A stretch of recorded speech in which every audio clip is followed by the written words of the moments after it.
Welcome back, everyone. When the term "Go on with one nation" slogan rent the air, when General Yakubu Gowon, who was then head of state after the Civil War of 1967, which seems to be a relevant term even after 50 years or so, the cause for some serious attention.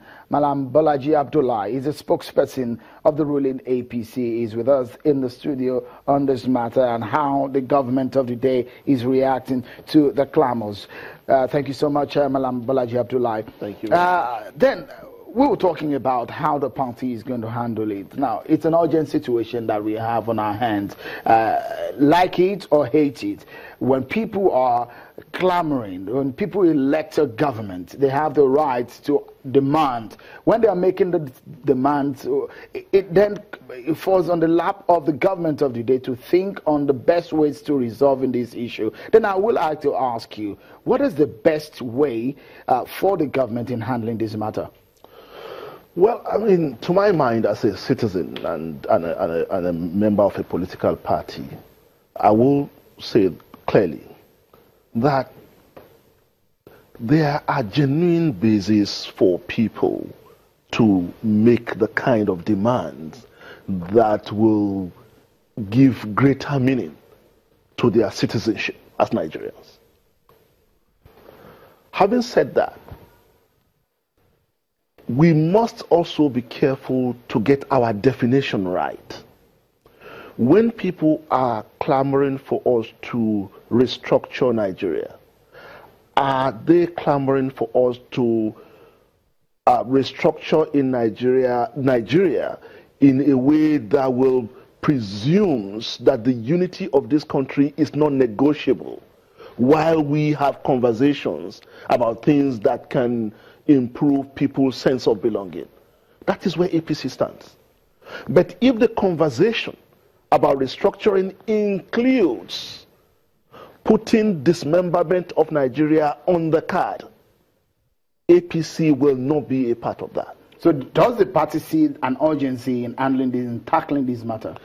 You see, what I see here, the way you persistently talk about urgency, I think is the media's tendency to want to see crisis in situations. That is our lifeblood. Isn't the media? Malam, I beg your pardon. I may disagree with you a whole lot on that matter, because is it the media perception that people were clamoring IPOP, MASSOP, people were talking about that? Is it in media creation also that some youths in the northern region of the country are talking? Is it the media creation also that the acting president is meeting with leaders of these regions?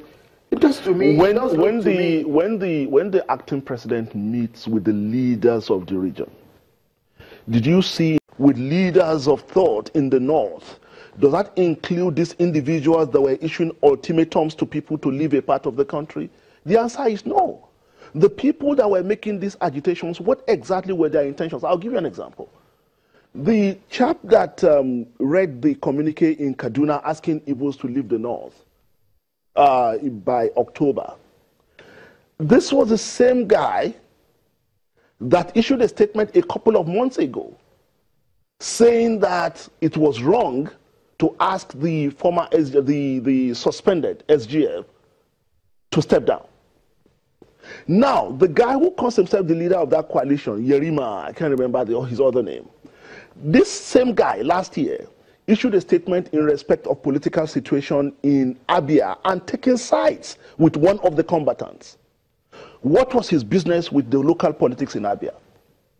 It seems to me that the only thing that will motivate him to show interest in the politics in Abia is that somebody had motivated him to do that. The question we should ask ourselves, therefore, is that who is motivating him this time to embark on this? But there's been call even by the governor to arrest this. Exactly, because. But why has the government not done so? I mean, that brings a very big question on the government of the day and the political will to assert itself.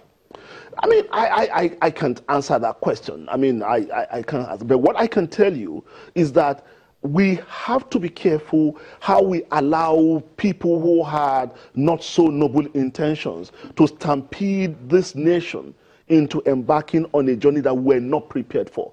The last administration of President Goodluck Jonathan convened a constitutional conference. The report was there. About 2 weeks ago, the National Assembly called for the report of that. I've not read it.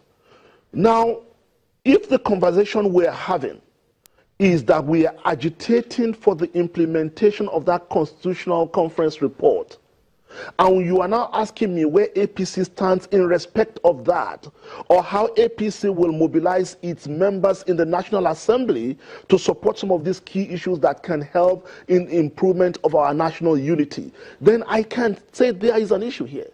But we can't allow ourselves to be railroaded into a situation that we don't even know the destination. So the APC is now restructuring? If restructuring means the dismemberment of Nigeria, no.